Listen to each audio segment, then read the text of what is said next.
slow up, no I don't take shit. I got no love for the fakeness. If you wanna play tough and wanna hate this, I'll always show up. I don't ever slow up, no I don't take shit. I got no love for the fakeness. If you wanna play tough and wanna hate this, I'll always show up and make a statement. I don't ever slow up, no I don't take shit. I got no love for the fakeness. If you wanna play tough and wanna hate this, I'll always show up and make a statement. Everything I do so instinctive and so passionate. Every word I move so descriptive like an adjective. I got a vendetta against people who patented being negative when you should be getting after it. I got facts over tracks, this and that. Spitting slow, spitting fast. I could roast, I could gas. Think I'm okay at last, but I don't know if that can erase all the past and the pettiness of... এই হচ্ছে তে, আর এখন ওর বয়স 18।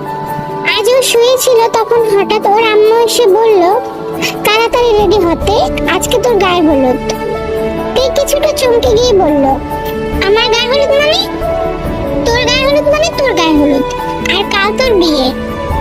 তে ওর আম্মুর কথা শুনে পুরো হতভম্ব। ও মনে মনে বলল, এ কি শুনি, হঠাৎ এসে আম্মু বলতেছে আজ আমার গায়ে হলুদ, মানে কি এসবে? তে যে ওর আম্মুকে কিছু বলবে তার আগেই ওর আম্মু জামা কাপড় দিয়ে চলে গেল। ও আর কিছুই বলতে পারলো না। কিছুক্ষণ পর কয়েকজন এসে তেকে সাজাতে লাগলো, আর তে ওর একটা কাজিনকে বলল, আচ্ছা আমার কার সাথে বিয়ে রে, আর আমাকে কেনই বা এত তাড়াতাড়ি বিয়ে দিচ্ছে? আমি যতটুকু শুনেছি ছেলের নাম জিয়ন জাংকুক। ওরা বললো ছেলের বাড়ির লোকেরা নাকি তোকে অনেক আগে থেকেই পছন্দ করত, আর তোর 18 বছর হওয়ার সাথে সাথে বিয়ের প্রস্তাব দিল। তারা নাকি আর বেশি দেরি করতে চায় না, আর খালামণিরাও এই প্রস্তাবে রাজি হয়ে গেল। আর শুনলাম তোর শ্বশুর বাড়ির লোকেরা নাকি অনেক ধনী, আর সবচেয়ে আশ্চর্য কি জানিস, তোর বরের নাকি বয়স বেশি। ওমা, কি বলিস? শেষ পর্যন্ত কি বাবা মা আমাকে বুড়ো বেটার সাথে বিয়ে দেবে নাকি? আরে পাগলি, কাঁদিস না। যেমন শুনলাম ছেলে মনে হয় 30-31 বছর হবে। তে মনে মনে বলল, আল্লাহ, শেষে কিনা আমার আম্মু আপু আমার থেকে গুনে গুনে 13 বছরের বড় একটা বুড়া বেটার সাথে বিয়ে ঠিক করলো। তারপর তে আর কিছু বললো না। ওর আব্বু আম্মু যেখানে বিয়েতে রাজি, সেখানে ও আর কিছুই বলার নেই। আর তেরও তেমন কাউকে পছন্দ ছিল না, তাই চুপচাপ মুখ বুজে বিয়েটা করে ফেললো। তে এখন ওর বাসর ঘরে বসে আছে, মুখের সামনে একটা বড় ঘোমটা দেওয়া। ও কিন্তু এখনো ওর বরকেই দেখে নাই। ওই যে মা বাবার উপর একটু রাগ করে শেষে ওর বরের মুখটাই দেখা হলো না আর। কিন্তু যাই হোক, তে বেশি একটা রাগ করেনি, কারণ ওর ছোট থেকে অনেক ইচ্ছে ছিল বিয়ে করার। আর হ্যাঁ, তে কিন্তু একটু লুচু টাইপের। বাসর রাত নিয়ে যে ও কত স্বপ্ন দেখেছে, আর সেটা পূরণ হবে এটা ভেবেই যেন কিরকম একটা লজ্জা লজ্জা লাগছে ওর। তখনই হঠাৎ দরজা খোলার আওয়াজ এলো। তে ঘুমটার ভিতর থেকে একটু দেখলো ওর বরকে, আর মনে মনে বলল, ওমা, আমার চোখের সামনে দেখে এক রাজকুমার দাঁড়িয়ে আছে। আচ্ছা, আমি কি চোখে কিছু ভুল দেখছি? না না, ভুল কেন দেখবো? কিভাবে একটা আস্ত একটা মানুষ আমার চোখের সামনে দাঁড়িয়ে আছে? এটা ভুল হতেই পারে না। ওনাকে দেখে তো মনেই হয় না যে ওনার বয়স 30-31 বছর। ওনার পায়ের আওয়াজে তের ধ্যান ভেঙে গেল। তখন সামনে তাকিয়ে দেখে জাংকুক তের দিকে এগিয়ে আসছে। এটা দেখে তে কিছুটা লজ্জা পেয়ে নিচের দিকে মুখ করলো। জাংকুক তের কিছুটা কাছে এসে বলল, আপনাকে দেখে কিছুটা টায়ার্ড লাগছে, আপনি জামা কাপড়গুলো চেঞ্জ করে আসুন। আচ্ছা, এটা বলে তে ফ্রেশ হতে চলে গেল আশ্রমে। তে ফ্রেশ হয়ে একটা সেক্সি ড্রেস পরেছিল, তাও আমার ইচ্ছা করে। আসলে তের উদ্দেশ্যটা ছিল ওর বরকে ওর নেশা আসক্ত করার। কিন্তু তেকে অবাক করে দিয়ে জাংকুক একবারও তের দিকে না তাকিয়ে সোজা আশ্রমে চলে গেল। তে ভাবলো, থাক, আশ্রম থেকে এসে তো আমার দিকে তাকাতেই হবে ওনাকে। কিন্তু জাংকুক থেকে আরেক দফা অবাক করে দিয়ে বলল, আপনি খাটে ঘুমিয়ে পড়ুন, আমি সোফায় ঘুমাচ্ছি। জাংকুকের এক কথায় তের মাথায় যেন মনে হচ্ছে আকাশ ভেঙে পড়লো। ও মনে মনে বলল, কত স্বপ্ন দেখেছিলাম এই রাতের জন্য, আজ এই রাত এসেও আমার স্বপ্ন পূরণ হবে না। আমার কান্না পাচ্ছে, আর উনি আমার দিকে একবারও তাকালো না কেন? তের মাথায় শুধু একটা জিনিসই ঘুরছে, জাংকুকের কি কোনো ইচ্ছে নেই তার বউ কেমন দেখতে তা দেখার জন্য? হঠাৎ তে বলে উঠল, আপনি সোফায় ঘুমাবেন কেন? ঘুমাবেন না। তাহলে আমি কোথায় ঘুমাবো? আমার সাথে খাটে ঘুমাবেন? আপনি ভেবে বলছেন তো? ভেবে বলছি, আপনি এখানে ঘুমাবেন।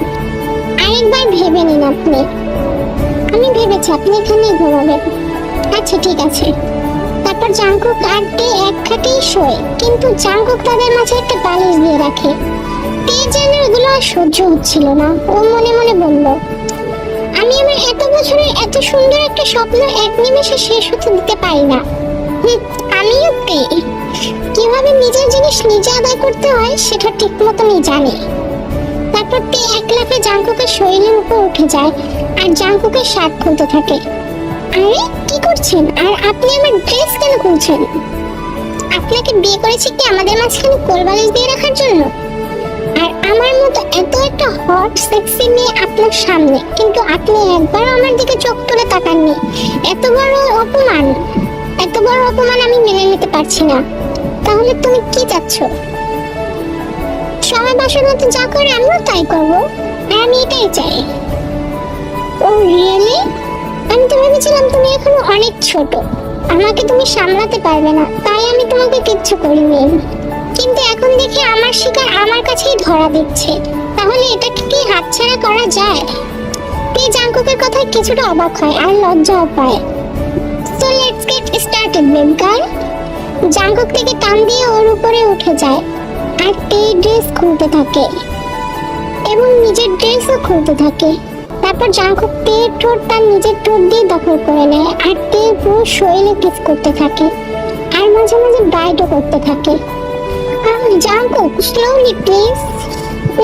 Baby, not Jungkook, call me daddy. Daddy please, slowly. Sweetheart, আমি তো এখনো আমার আসল কাজ শুরুই করিনি, তার আগেই তোমার এত চিল্লানি। উফ বেব গার্ল, তোমার এরকম আওয়াজে আমি তো আরো হট হয়ে যাব। তখন কি আমাকে সামলাতে পারবে? কেন লজ্জায় কিছু বললো না। তখন জাংকুক বলল, বেবি তোমার বডি সো সফট। জাংকুক, আমার লজ্জা লাগছে। নো প্রবলেম, আমি তোমার সব লজ্জা দূর করে দেব। Please give me one night babe girl. তে লজ্জায় কিছু বলতে পারছে না আর জাংকুক তের সমস্ত শরীরে কিস করতে থাকে। জাংকুকের প্রতিটা ছোঁয়া যেন তের মনে আর শরীরে ভূমিকম্পের সৃষ্টি করছে। তে নিজেকে আর সামলাতে পারছে না। তেও জাংকুককে কিস ব্যাক দিচ্ছে। Artificial love, we just make it up, 'cause reality will never be good enough. And even if it was, we just mess it up, 'cause we already lost, addicted to the rush. I never meant to fall. All I wanted was a touch of artificial love. We just make it up, 'cause reality will never be good enough. And even if it was, we just mess it up. Artificial love.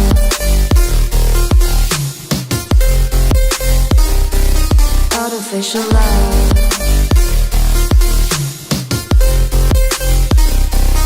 Artificial love. We just make তারপর এভাবেই ওরা হারিয়ে যায় অজানা এক সুখের উদ্দেশ্যে। সকালবেলা জাংকুক ঘুমিয়ে আছে আর তের ঘুম ভেঙে গেছে। ঘুম ভাঙতেই জাংকুকের মায়াবী চেহারাটা তের মন কেড়ে নিল। তে জাংকুকের দিক থেকে চোখ সরাতেই পারছে না। ও জাংকুককে দেখছে আর কালকে রাতের কথাগুলো ভাবছে। ইস, কি বোকামিটাই না করলাম আমি। আমি যে কি পাগল হয়ে গেছি বাসর করার জন্য। ইস তে, কি যে করলি তুই এটা। আর একটু ধৈর্য ধরলেই হতো। তে এইসব ভাবছে আর নিজের মনেই বিড়বিড় করছে। তারপর তে উঠে গোসল করতে যাবে, তখনই একটা চিৎকার দিয়ে ওঠে আর সেই চিৎকারে জাংকুকের ঘুম ভেঙে যায়। কি হয়েছে? কি হয়েছে তে? আর তুমি নিচে কি করছো? আর এত সকালে কেন উঠেছো? চিৎকার কেন করলে? বাবা গো, এত প্রশ্ন কি কেউ একসাথে করে? আমি উত্তর দেবো কিভাবে? আর আপনি আমাকে না উঠিয়ে এত প্রশ্ন করছেন কেন? উঠান আমাকে আগে। তারপর জাংকুক তেকে কোলে নিয়ে বেডে শুয়ে দেয়।